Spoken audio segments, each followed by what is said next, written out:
हम लोग के पास ऐसा क्या मैजिक फॉर्मूला है कि हम लोग कह रहे हैं कि एक साल में डिस्ट्रेस माइग्रेशन, मतलब मजबूरी में यहाँ से बाहर जाने वाले लोगों को रोक दिया जाएगा, किसी को नहीं जाना पड़ेगा। एक लोग हमसे पूछता आपके पास ऐसा क्या जादू का छड़ी है, अभी आपको बता रहे हैं कि वो कैसे रोका जाएगा। मेरे साथ दुनिया के कम से कम 10 बड़े इकोनॉमिस्ट, बिहार के लोग उसमें इंक्लूडेड हैं, जो काम कर रहे हैं। हम लोगों ने जो मॉडल बनाया है कि बिहार में अगर श्रम का पलायन रोकना है, मजदूरों का पलायन रोकना है, तो उसके लिए पूंजी और बुद्धि का पलायन रोकना होगा। आपको जो मजदूर जाता है ट्रेन में बैठ के, वो पलायन दिखता है, लेकिन पूंजी का पलायन नहीं दिखता, बुद्धि का पलायन नहीं दिखता है। पूंजी के पलायन पर 2 मिनट आपका समय लूंगा, इसकी चर्चा बिहार में कोई नहीं करता है। पूंजी समाज में आता कहां से?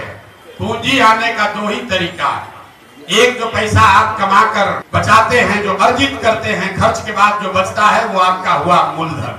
और पूंजी का दूसरा स्रोत है बैंकों से मिलने वाला कर्ज, लोन। तो ज्यादातर लोग कुछ हिस्सा अपना पैसा अपना बचत का लगाते हैं और 2/3 या 60% 70% पैसा लोन से लेते हैं, बिजनेस धंधा करने के लिए, गाड़ी खरीदने के लिए, घर बनाने के लिए। पूंजी की इतनी ताकत है और बिहार में पूंजी है ही नहीं। पूंजी क्यों नहीं है? क्योंकि यहाँ प्रति व्यक्ति आय है 32,000 रुपया। देश में प्रति व्यक्ति आय है 1,35,000। बिहार में प्रति व्यक्ति आय है 32,000। और उसमें भी अगर पटना और बेगूसराय 2 को जिला हटा दीजिएगा तो बिहार में प्रति व्यक्ति आय है 24,000 रुपया। 100 में 80 आदमी बिहार में आज की तारीख में भी 100 रुपया नहीं कमाता है। यहाँ बैठा हुआ बहुत आदमी तुरंत कहेगा कि मजदूरी 300 रुपया है तो 100 रुपया कैसे नहीं कमा रहा है? वो इसलिए कि घर में अगर बाल बच्चा लेकर 5 आदमी है, मजदूरी 1 आदमी करता है, अगर वो 300 रुपया भी कमाता है तो हर व्यक्ति पर 60 रुपया हुआ। और वो भी उसको 30 दिन मजदूरी नहीं है, 15 दिन मजदूरी मिली तो हर व्यक्ति पर 30 रुपया हुआ। तो ये आंकड़ा याद रखिए, 100 में 80 आदमी दिन में 100 रुपया नहीं कमा रहा है, तो खाने पीने के बाद उसके पास पैसा बचना ही नहीं है। और दूसरा पूंजी का स्रोत है बैंक। बैंक क्या कर रहे हैं? आप और हम कह रहे हैं बाहर से उद्योग आएगा, हम बता रहे हैं बैंकों से पूंजी का पलायन कैसे हो रहा है। रिजर्व बैंक ऑफ इंडिया एक आंकड़ा जारी करता है जो बताता है, एक अनुपात है CD रेशियो, मतलब कितना पैसा आपने बैंक में जमा किया और बैंकों ने उसके बदले में कितना पैसा ऋण व्यक्ति और समाज को दिया।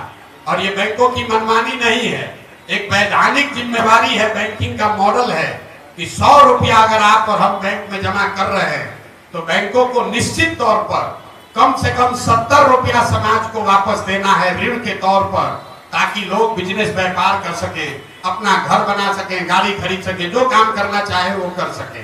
बिहार में इसकी स्थिति क्या है? पूरे देश में CD रेशियो है अभी करीब 74%। मतलब अगर 100 रुपया पूरे देश के लोगों ने बैंकों में जमा किया तो बैंकों ने 74 रुपया वापस किया समाज को। बिहार में 1990 से लेकर पिछले वित्तीय वर्ष तक CD रेशियो है 40%। लालू जी के जमाने में ये घट के हो गया था 18%।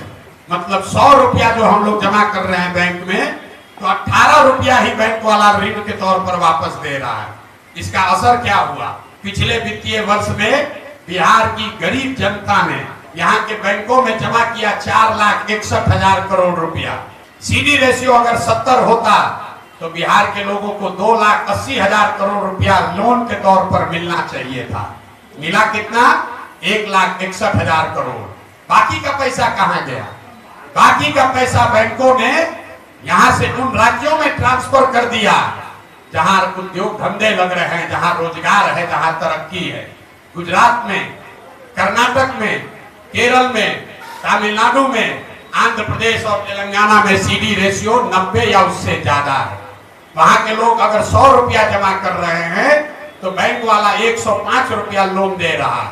और बिहार की गरीब जनता 100 रुपया जमा करती है तो हमको आपको 35 रुपया 40 रुपया मिलता है। इसका नतीजा क्या हुआ? 1990 से लेकर पिछले फाइनेंशियल ईयर तक बिहार के बैंकों ने 26 लाख करोड़ रुपया, इसको ध्यान रखिए, 26 लाख करोड़ रुपया बिहार के लोगों की जमा पूंजी बैंकों ने यहां से ट्रांसफर कर दिया दूसरे राज्यों में। और आप सोच रहे हैं कि कोई 2000 करोड़ रुपया लाकर चीनी मिल बना दे। अरे अपना घर लूट गया। 26 लाख करोड़ रुपया बैंकों ने बिहार के लोगों का दूसरे राज्य में दे दिया, और आप और हम सोच रहे हैं कि 2000 करोड़ रुपया कोई बाहर से लेकर आए। अब आप कहिएगा भैया सरकार में कोई इसका बात क्यों नहीं कर रहा है? बिल्कुल इसका बात होना चाहिए। आपकी जानकारी के लिए बता दें कि सीडी रेशियो को देखने के लिए मुख्यमंत्री की अध्यक्षता में कमेटी है, जिसको हर महीने बैठना है, जिसको ये सुनिश्चित करना है कि बैंक ये पैसा लोगों को दे। लेकिन जैसे डॉक्टर इंजीनियर मुख्यमंत्री का बात नहीं सुन रहा है, जैसे पुलिस और शिक्षक बात नहीं सुन रहे हैं, जैसे सीओ वीडियो बात नहीं सुन रहा है, वैसे बिहार में बैंक वाले भी मुख्यमंत्री का, सरकार का बात नहीं सुन रहे हैं। इसीलिए ये दुर्दशा है। तो जन सुराज का जो प्रयास है कि अगर 70% भी सीडी रेशियो बिहार में कर दिया जाए